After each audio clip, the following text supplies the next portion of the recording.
Hi everyone, my name is Brittany Atsi Sori.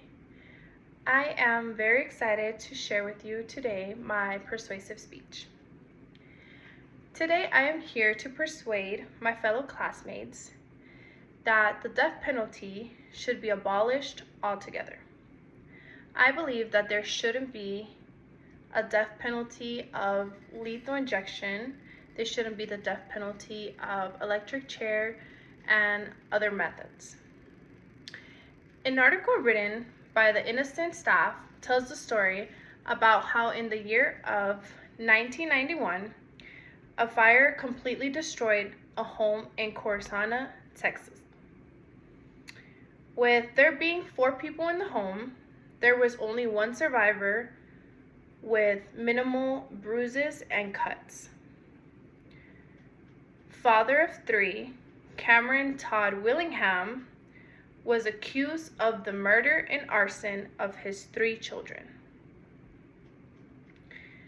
Prosecutors found ties of domestic violence between Cameron and his wife.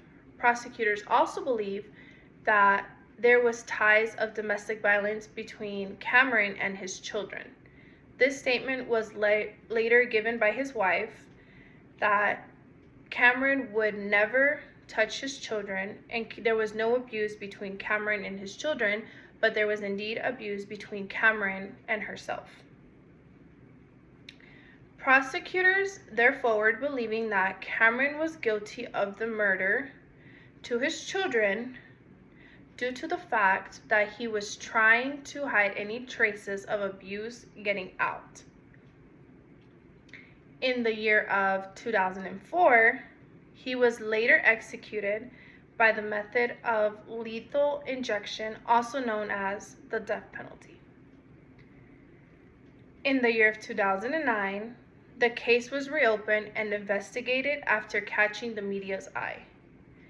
The investigation led to the finding that Cameron was indeed wrongfully executed.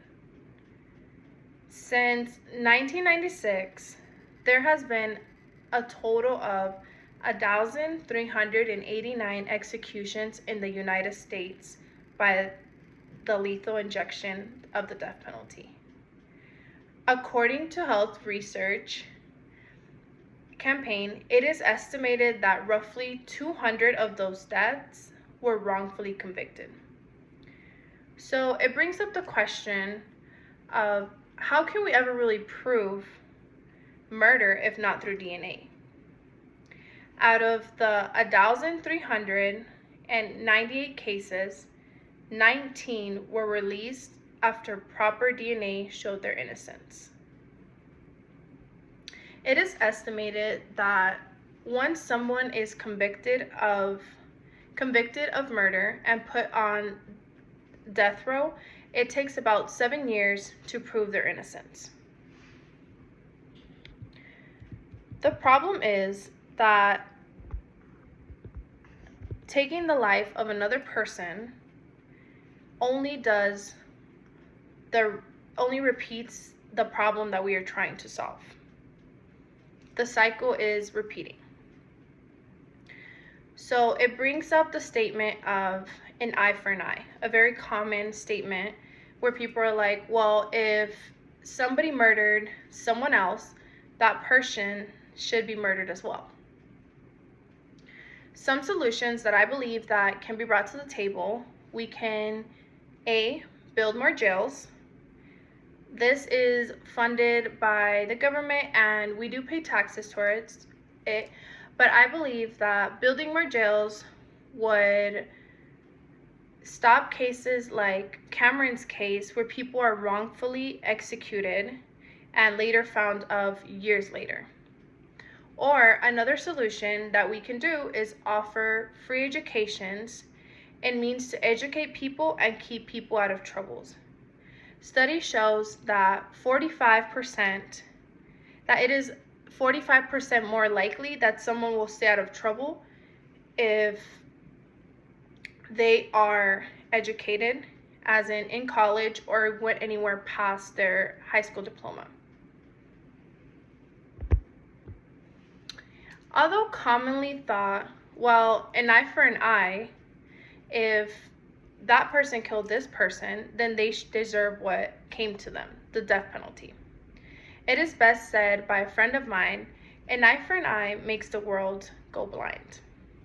Some food for thought. We often tend to be quick to point fingers. As people, I believe that we need to put each other in each other's shoes. We need to bring up the question of, what if that was your family? Or matter of fact, what if that was you? There's many cases where we find that people are wrongfully convicted, and although people have also been convicted, we think about the cases where people were executed, and what if to this day we have not found that they were innocent? I believe that the death penalty is a very harsh, and morally it is not the best way to deal with people who have murdered other people. I believe that there is not enough evidence to prove the murder of someone else and just to go and just kill someone. I believe that as human beings, there's other means around just killing someone. We are repeating the cycle, and there's other means around it.